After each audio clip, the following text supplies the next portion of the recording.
Now to the presentation by Michele Crist with Bureau of Land Management on altered fire regimes and wildlife management of sagebrush ecosystems. So Michele, take it away, please. Hi, thank you, Susan, and good morning. So yes, I'm going to be talking about altered fire regimes and wildfire management of sagebrush ecosystems. And in this talk, I'm going to start with a brief context of fire management history, then discuss current fire trends and the issues with altered fire regimes for sagebrush systems, and discuss challenges, opportunities, and tools for fire management of sagebrush that will be just helpful for you all in developing strategies. Next slide.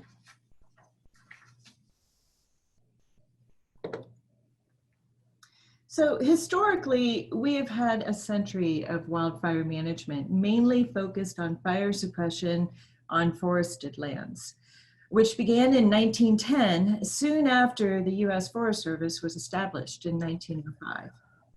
And so this national fire policy was a product of what's called the Big Blow-Up of 1910, which was a series of forest fires that burned over 5 million acres across Montana, Idaho, and Washington. And this event triggered full fire suppression to protect timber resources and rural communities. And so this national fire policy, this full fire suppression occurred for decades. Then starting in about the 1990s to present, federal agencies were really trying to strike a balance between fire suppression to protect communities and also try to bring back the ecological role of fire. And then in the 2000s, there was the development of the National Cohesive Wildland Fire Strategy, which was really a push to work collaboratively among all stakeholders and across all landscapes, using best science available, and to make progress towards three main goals. And that is to create resilient landscapes, create fire adapted communities, and also provide for a safe and effective wildfire response. Next slide. So these charts here just depict recent wildfire trends from 1985 to 2017. So the chart on the top shows acres burned on federal lands, and then the chart at the bottom shows Department of Interior fire suppression costs by year. And what these two charts highlight is that nationally, acres burned and fire suppression costs have just increased roughly 5 times just in this time period. And there are other costs that are associated with fire suppression and just wildfire in general. First, state and federal agencies pay suppression costs, and this really makes up about 9% of your total wildfire costs. The total annualized cost is approximately $71 billion to $348 billion. And this covers costs such as loss of infrastructure, loss of private property, construction costs, emergency evacuation, loss of ecosystem services, and also post-fire recovery efforts. So next slide. So while the public is really most familiar with fire in our forested lands, in just 2 decades, the 2 past decades, wildfire trends have changed significantly, where shrublands, grasslands are now burning just as much as forests. And so the chart at the bottom left in the slide shows a comparison of acres burned in forests, shown in green, and shrubland grasslands, shown in orange, across federal agencies. And so from 2000 to 2018, 47% of wildfires on federal lands occurred in our shrubland and grassland types. And then the chart up on top is just a comparison of acres burned in forests to shrubland grasslands across all of our land ownerships. And here, 56% of all of our fires were occurring in shrubland grassland systems. So next slide.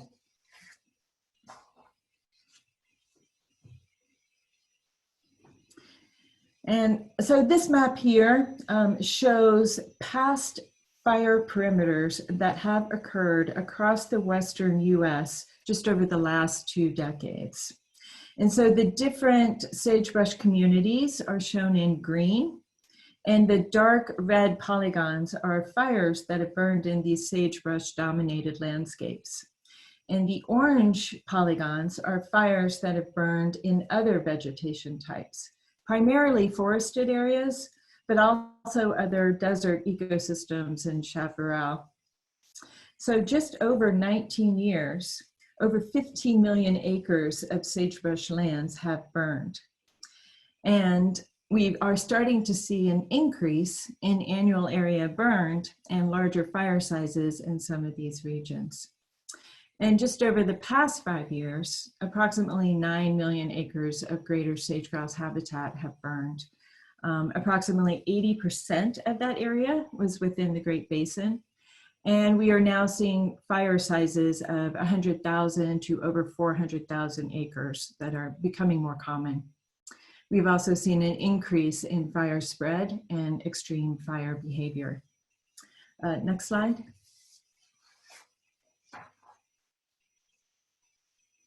So I'm just going to provide just a brief context on how wildfire trends have changed over time for sagebrush ecosystems. So historically, fire cycles were really highly variable across the sagebrush biome, where fire return intervals could vary from several decades in colder, moisture, higher elevations to hundreds of years in hotter, drier, lower elevations. And this variation in the fire return interval had a strong influence on sagebrush landscape structure. And it also helped to create these large expansive areas that were dominated by dense sagebrush. Our contemporary fire cycles have substantially changed from these historic trends, where fire cycles in the hotter, drier, lower elevations, the fire return intervals are shorter and they don't allow time for full recovery of sagebrush. And this is due to an interaction with annual invasive grasses, where now we are seeing some reburns occur on average every 7 to 15 years. Whereas the fire cycles in the colder, moisture, higher elevations, we've seen a shift towards smaller and less frequent fires. And this is due to successful fire suppression efforts, as well as some other human activities, such as like past overgrazing and also just development that have fragmented these lands. Next slide.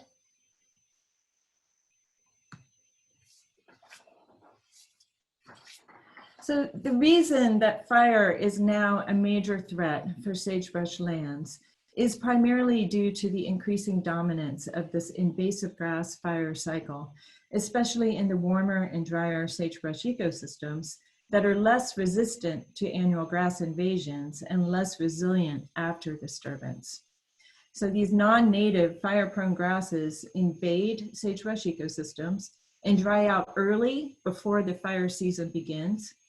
And these grasses provide sort of a continuous fine fuels that ignite easily and increase fire occurrence and spread. And so after fire, cheatgrass rapidly recovers and it outcompetes native species, while native species like sagebrush don't recover and eventually just disappear across the landscape. So next slide. And so over the past 2 decades, warmer temperatures and weather patterns have been very conducive to a substantial increase of Bromus Tectorum, cheatgrass, across the Western US. And this figure shown here on the left was developed by Jones et al. 2019. And it depicts how the distribution and cover of annual invasive grasses have increased between the years of 1990 and 2018. And so the spread and interaction with fire has created these large expanses of monocultures of cheatgrass, where cheatgrass is now expanding into higher elevations and also further east. And so an example of this would be Wyoming and Yellowstone National Park. And if it continues unabated, it will likely change fire regimes in these areas as well. And so the figure on the right represents the change in the proportion of shrubland and grassland just over a 100-year period. The picture on the top was taken in 1901 and is what we see in just kind of those old Western movies of, you know, sagebrush dominant landscapes. And the picture in the middle was taken in the same spot in 2008. And this is just a great example of the ecotype conversion to invasive grasses occurring across the Great Basin. And the graph at the bottom shows, oh, sorry. Hold on 1 second, I'm sorry.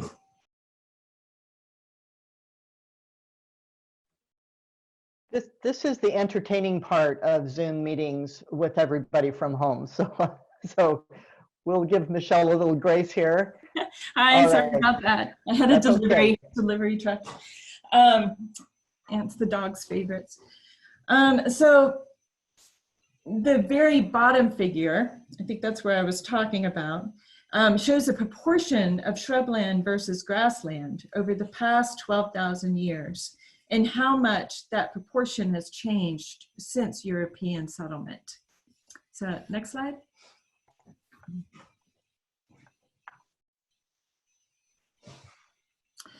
So the graphics shown here are used to illustrate that the Great Basin is the largest area with very high fire probability across the United States. So the large map in the background depicts large fire probability that was developed by the Forest Service.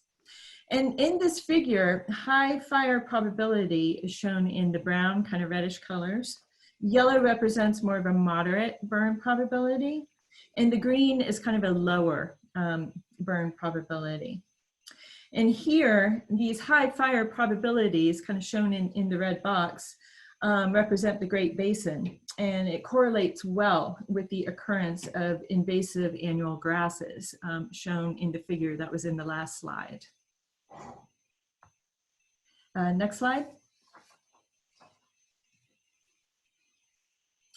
So there are many impacts of altered sagebrush fire regimes.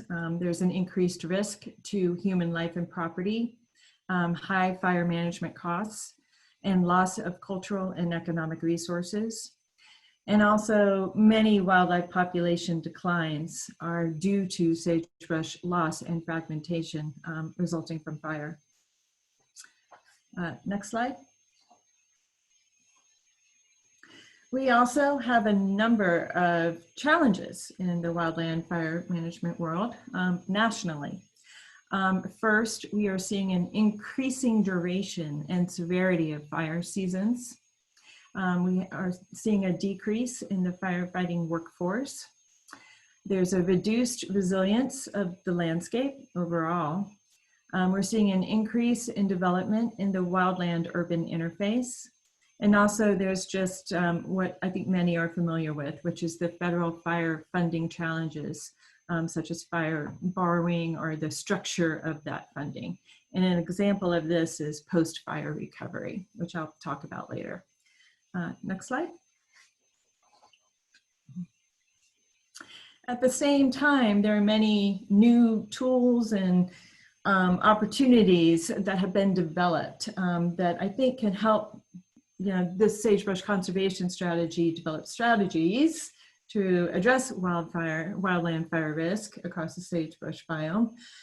And an example of that would be the science framework, which is a sagebrush resilience and resistance as a strategy for prioritizing wildfire management at multiple scales.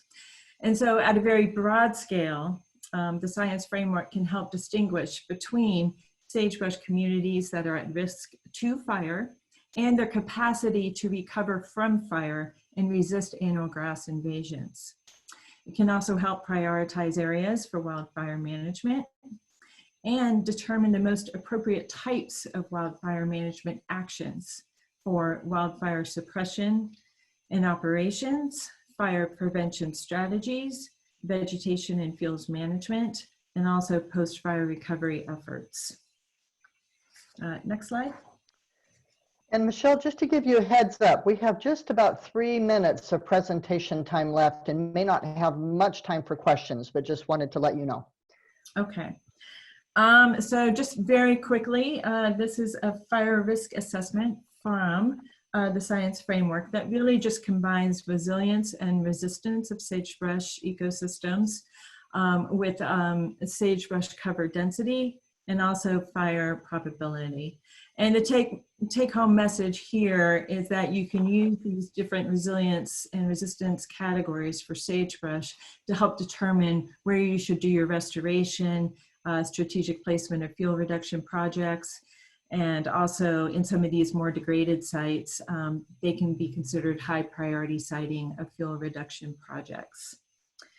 So next slide.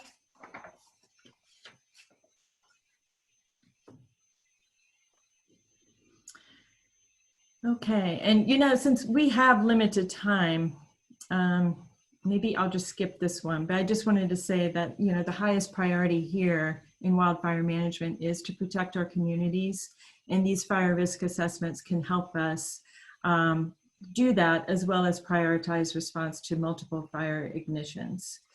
And then, you know, right now, there are many opportunities and tools that can be used to develop innovative fire suppression tactics. And next slide. In addition, there's a lot of opportunities for proactive and strategic non-native invasives in wildfire fields management at large scales.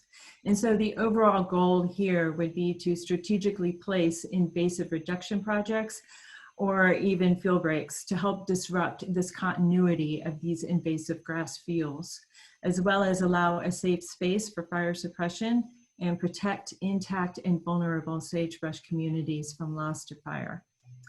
Next slide. And there's opportunities for increased effectiveness in post-fire rehabilitation efforts, where we can help potentially change that budget structure for post-fire recovery and help prioritize where those efforts should go on the landscape. Next. And this is something I did want to highlight, and I hope I have enough time. But one of the biggest challenges is that we really have a culture that's focused on forest fire. And so right now, there's many of our current policies are focused on forest fuel reductions, and they really don't address the large percentage of fires that are occurring in our shrubland grassland communities, especially on Department of Interior lands. Also, we have, you know, challenges with just the public's understanding of fire. And right now, the public's understanding of fire is that past fire suppression resulted in the fires that they see today.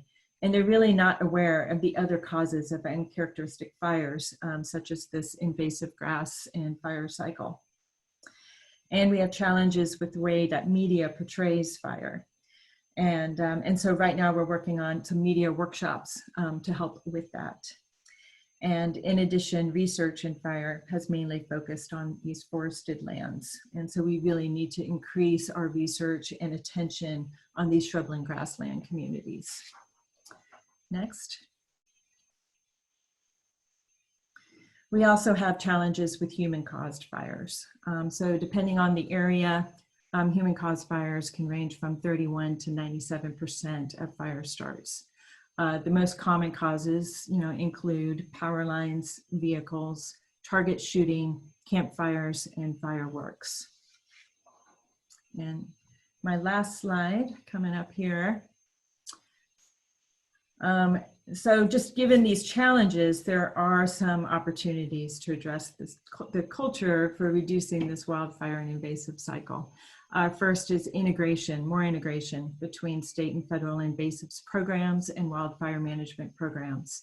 Increasing coordination for targeted prevention, control, and eradication of invasives annual grasses.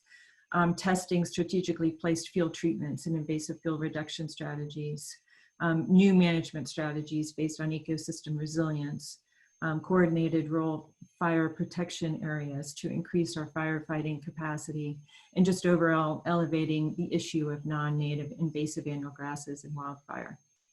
Also, just stronger collaboration between state and federal wildfire prevention programs for reducing human-caused fires.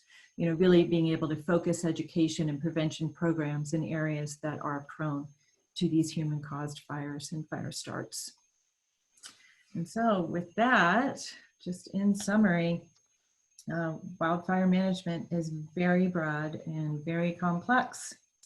And currently we just have a strong need to focus on invasives management in our wildland fire management strategies to help reduce fire where it is burning uncharacteristically. And so thank you very much. I don't know if I have time for questions. Thank you, Michele. Really appreciate that. We actually did get 2 questions in. What I'm going to suggest, though, is that we hold them and maybe see if people want to stick around for those after we conclude the session at noon Mountain, just so that if people need to hop off, we can get them to Lindy's presentation. But if we're not able to answer them, Michele, we'll make sure that you get to them and we'll get back to the folks that ask them. So okay, great. Or they can reach me offline too. You bet. So thank you very much. And you got a compliment on this photo, by the way, Michele. It is pretty spectacular. So thank you so much. All right, really appreciate that.